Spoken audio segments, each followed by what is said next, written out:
Jumlah pengangguran di Kabupaten Karangasem cukup tinggi berdasarkan data yang diperoleh dari Badan Pusat Statistik BPS Karangasem.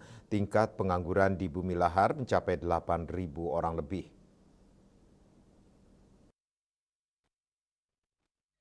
Kepala Badan Pusat Statistik BPS Kabupaten Karangasem Iketut Mondai mengungkapkan, angka pengangguran di Karangasem jumlahnya mencapai 8.600 orang dari 330.000 lebih jumlah angkatan kerja.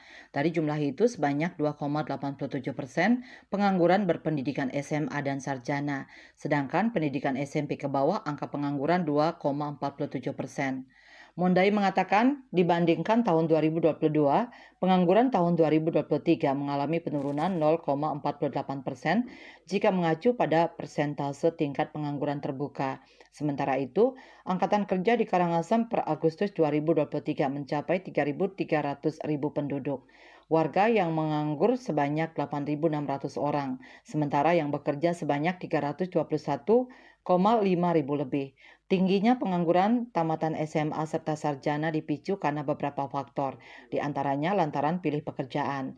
Banyak tamatan SMA dan sarjana yang pilih-pilih pekerjaan sehingga belum dapat pekerjaan. Berbeda dengan yang berpendidikan SMP ke bawah yang tidak pilih pekerjaan. Selain itu, banyaknya pengangguran juga diakibatkan karena masih minimnya lowongan pekerjaan di Karangasem. Kebanyakan penduduk Karangasem kerja keluar seperti Denpasar, Gianyar, dan Badung.